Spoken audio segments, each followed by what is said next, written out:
Hello everyone. समसीमांत उपयोगिता नियम, आज हम इस पर चर्चा करेंगे। इससे पहले कुल उपयोगिता और सीमांत उपयोगिता के बारे में आपको बताया जा चुका है और उसी के आधार पर सीमांत उपयोगिता ह्रास नियम, इसके बारे में भी आपको बताया जा चुका है। तो सीमांत उपयोगिता ह्रास नियम पर ही समसीमांत उपयोगिता नियम आधारित है। उपयोगिता ह्रास नियम से मतलब है कि उपभोक्ता जैसे जैसे किसी वस्तु की अतिरिक्त इकाई का प्रयोग करता है तो उस वस्तु से प्राप्त उपयोगिता पहले की तुलना में कम होती जाती है और इस कम होने की प्रवृत्ति को ही सीमांत उपयोगिता ह्रास नियम कहा जाता है। और चूंकि सबसे पहले गॉसन ने इसे प्रतिपादित किया था, इसलिए सीमांत उपयोगिता ह्रास नियम को गॉसेन का प्रथम नियम भी कहा जाता है। इसके बाद हम करेंगे, चूंकि सीमांत उपयोगिता नियम अभी तक जो आपने किया है वह केवल एक वस्तु के उपयोग से संबंधित था। अब जब उपभोक्ता एक से अधिक वस्तुओं का उपयोग करे तो ऐसी स्थिति में किस तरह उपभोक्ता को अधिकतम संतुष्टि प्राप्त होगी, इसके बारे में हम समसीमांत उपयोगिता नियम के द्वारा जानने का प्रयास करेंगे। तो समसीमांत उपयोगिता नियम, इसको एक उपभोक्ता के द्वारा विभिन्न वस्तुओं पर जो व्यय करता है उसके द्वारा जाना जा सकता है। समसीमांत उपयोगिता नियम की परिभाषाएं दी हैं अलग अलग अर्थशास्त्र ने। जैसे मैकॉनल के अनुसार समसीमांत उपयोगिता नियम बताता है कि उपयोगिता अधिकतम करने के लिए उपभोक्ताओं द्वारा अपनी सीमित आय का बंटवारा विभिन्न वस्तुओं में इस प्रकार किया जाना चाहिए कि सभी वस्तुओं की अंतिम इकाई के उपभोग से सीमांत उपयोगिता समान प्राप्त हो जाती है। तो आपने देखा परिभाषा में कि वस्तु की अंतिम इकाई से उपभोक्ता को सीमांत उपयोगिता जब समान हो जाए, इसी कारण इसे समसीमांत उपयोगिता नियम कहा जाएगा। नाम से स्पष्ट है, समसीमांत उपयोगिता नियम मतलब जहां सीमांत उपयोगिताएं समान हो जाएं, उस स्थिति को समसीमांत उपयोगिता नियम कहा जाता है। इसी तरह से हिक्स ने बताया है कि जब प्रत्येक दिशा में व्यय की अंतिम इकाई से सीमांत उपयोगिता में समान वृद्धि होती है तो कुल उपयोगिता अधिकतम होगी। जैसा कि हम जानते हैं कि उपभोक्ता का लक्ष्य है कि अपनी कुल उपयोगिता को अधिकतम करना, इसलिए हिक्स ने जो बताया है उसने ये बताया है कि उपभोक्ता एक विवेकशील प्राणी है जिसका उद्देश्य सीमित आय को उपभोग के अनेक क्षेत्रों में इस प्रकार बांटना है कि उसे अधिकतम संतुष्टि मिले। इसलिए इस नियम का आधार प्रतिस्थापन का नियम है, जिसके अनुसार उपभोक्ता कम लाभदायक वस्तु के स्थान पर अधिक लाभदायक वस्तु को प्रतिस्थापित करता है, क्योंकि हम ये मान के चलते हैं कि उपभोक्ता का व्यवहार विवेकपूर्ण व्यवहार होगा। और विवेकपूर्ण व्यवहार से तात्पर्य है कि वह अपना हित भली भांति पहचानता है, ऐसा कार्य करेगा जिसमें उसका हित हो, उसमें उसकी भलाई हो। तो ऐसा करने के लिए वह कम लाभदायक वस्तु के स्थान पर अधिक लाभदायक वस्तु को प्रतिस्थापित करता है। इसी तरह से मार्शल ने बताया है कि यदि एक व्यक्ति के पास ऐसी वस्तु है जिसे वह कई उपयोगों में लगा सकता है तो वह इसे इन उपयोगों में इस प्रकार से विभाजित करेगा कि सभी तरफ इस वस्तु की सीमांत उपयोगिता समान हो जाए। यदि एक की अपेक्षा किसी दूसरे उपयोग में इसकी सीमांत उपयोगिता अधिक है तो वह एक उपयोग में से इसकी कुछ मात्रा निकालकर और इसे दूसरे उपभोग में लगाकर लाभान्वित हो सकेगा। तो मार्शल ने भी ये बताया है कि यदि किसी व्यक्ति के पास कोई ऐसी वस्तु है, यहाँ पर ऐसी वस्तु से मतलब मुद्रा को माना गया है या उसकी आय को माना गया है कि उपभोक्ता के पास यदि आय है या ऐसी वस्तु है तो वह अपनी आय को इस प्रकार से विभिन्न वस्तुओं में विभाजित करेगा कि प्रत्येक उपयोग में इसकी सीमांत उपयोगिता बराबर हो जाए। अगर बराबर नहीं है तो वह कुछ मात्रा वहाँ से निकालेगा जहाँ उसकी सीमांत उपयोगिता कम है और उसमें डालेगा जहाँ उसकी सीमांत उपयोगिता अधिक है।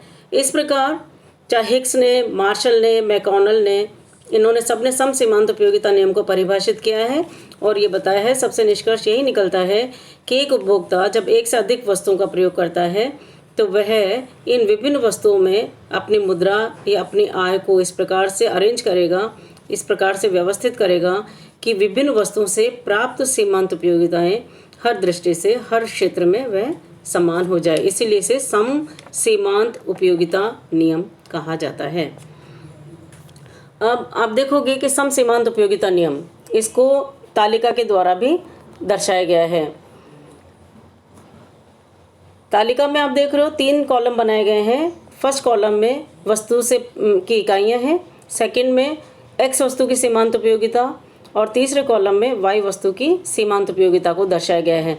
हमें मान लेते हैं कि एक उपभोक्ता 2 वस्तुओं का उपयोग करता है, एक तो एक्स वस्तु और दूसरा वाई वस्तु। और ये जो तालिका में आप देखते हो कि इसमें एक्स वस्तु की सीमांत उपयोगिता दिखाई गई है और वाई वस्तु की सीमांत उपयोगिताएं बताई गई हैं। और अब हम ये मान लें कि एक उपभोक्ता के पास मान लीजिए 11 रुपये हैं खर्च करने के लिए, तो अपने इस 11 रुपये को वह किस प्रकार से खर्च करे कि उसकी कुल उपयोगिता अधिकतम हो जाए, क्योंकि उपभोक्ता का उद्देश्य है अपना लाभ या अपनी कुल उपयोगिता को अधिकतम करना। यदि हम वस्तुओं से प्राप्त सीमांत उपयोगिताओं का योग कर लेंगे तो यह कुल उपयोगिता कहलाती है। अब हम तालिका में देखते हैं एक्स वस्तु की सीमांत उपयोगिता की तालिका देखिए पहले आप। तो इसको अगर वह पहली इकाई लेता है तो उससे 20 के बराबर सीमांत उपयोगिता मिलती है, दूसरी से 18, तीसरी से 16, चौथी से 14, पाँचवीं से 12, छठी से 10, सातवीं से 8 और आठवीं से 6 सीमांत उपयोगिता प्राप्त होती है। इसी तरह से वाई वस्तु की सीमांत उपयोगिता जो MUY वाले कॉलम में देख रहे हो आप, उसमें पहली इकाई से 18, दूसरी से 16, तीसरी से 14, चौथी से 13, पाँचवीं से 10, छठी से 8, सातवीं से 6 और आठवीं से 4 सीमांत उपयोगिता प्राप्त होती है। अब ये सामान्य प्रश्न है कि उपभोक्ता के पास 11 रुपये हैं, तो ऐसी स्थिति में पहला रुपया वह कहाँ खर्च करेगा। तो आप सीमांत उपयोगिता की तालिका में देख रहे हो कि पहला रुपया वह जहाँ अधिक सीमांत उपयोगिता मिलेगी वहीं खर्च करेगा। तो MUX एक्स वस्तु की सीमांत उपयोगिता में आप 20 जो सीमांत उपयोगिता प्राप्त हो रही है, तो पहला रुपया उपभोक्ता एक्स वस्तु पर खर्च करेगा।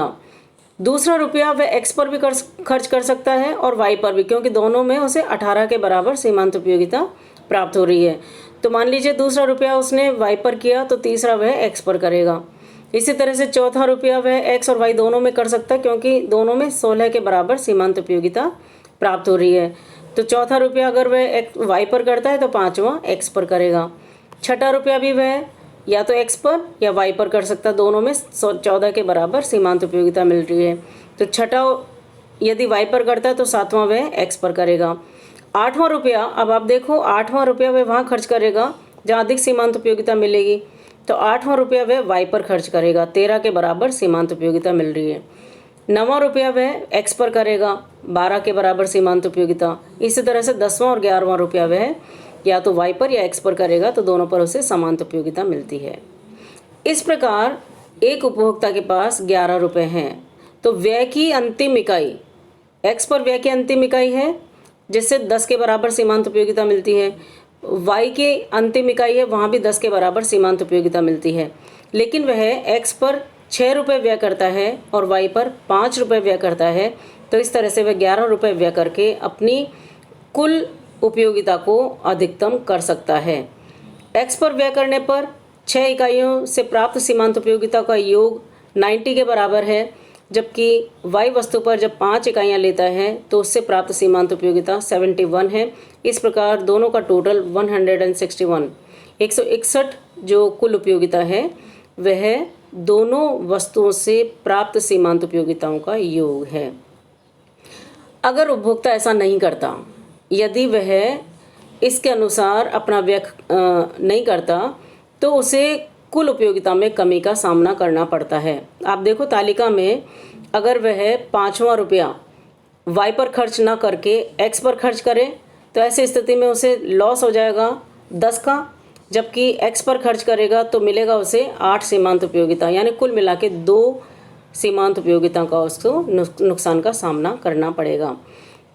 तो कहने का तात्पर्य है कि एक उपभोक्ता अपनी व्यय को इस प्रकार व्यवस्थित करेगा, अपनी आय को व्यय करने में इस प्रकार व्यवस्थित करेगा कि व्यय की अंतिम इकाई से प्राप्त सीमांत उपयोगिता हर वस्तु के संदर्भ में समान हो जाए। ऐसा करके ही वह अपनी संतुष्टि को अधिकतम कर सकता है या कुल उपयोगिता को अधिकतम कर सकता है। यदि ऐसा नहीं करेगा तो उसे उपयोगिता की हानि का सामना करना पड़ेगा और ऐसा कोई भी विवेकशील उपभोक्ता नहीं होगा जो कि अधिक व्यय करके हानि का सामना करें। इसी तालिका को आप रेखा चित्र के द्वारा देख सकते हो। नीचे रेखा चित्र में OX अक्ष पर इकाइयों को मापा गया है और OY अक्ष पर X की सीमांत उपयोगिता और Y की सीमांत उपयोगिताओं को मापा गया है। पहले इकाइयों को लेकर X की सीमांत उपयोगिताओं वाला रेखा चित्र बनाएंगे। जो ऊपर की ओर लाइन या सरल रेखा के रूप में आपको दिखाई दे रहा है वह X वस्तु से प्राप्त सीमांत उपयोगिता की रेखा है और नीचे वाली रेखा Y वस्तु से प्राप्त सीमांत उपयोगिता की रेखा है। तो तालिका के अनुसार ये रेखा चित्र बनाया गया है। इस रेखा चित्र में भी हम ये कह सकते हैं कि जहाँ वस्तु की सीमांत उपयोगिता बराबर होगी, इसमें OY अक्ष पर आप देखो जहाँ 10 इकाइयाँ हैं वहाँ पर एक उपभोक्ता की संतुलन की स्थिति होती है, जहाँ वह Y की 5 इकाई और X की 6 इकाई लेकर के अधिकतम संतुष्टि प्राप्त कर सकता है। तो आपने देखा कि किस तरह से सम सीमांत उपयोगिता नियम के द्वारा एक उपभोक्ता को अधिकतम संतुष्टि प्राप्त हो सकती है और ऐसा आप तालिका के द्वारा भी देख सकते हो और रेखा चित्र के द्वारा भी देख सकते हो। तो आपने ये जाना कि सम सीमांत उपयोगिता नियम क्या है। सम सीमांत उपयोगिता नियम, जब एक उपभोक्ता एक से अधिक वस्तुओं का उपयोग करता है तो उन सभी वस्तुओं से जो व्यय की अंतिम इकाई है उससे प्राप्त सीमांत उपयोगिता समान रखने को ही सम सीमांत उपयोगिता नियम कहा जाता है। धन्यवाद।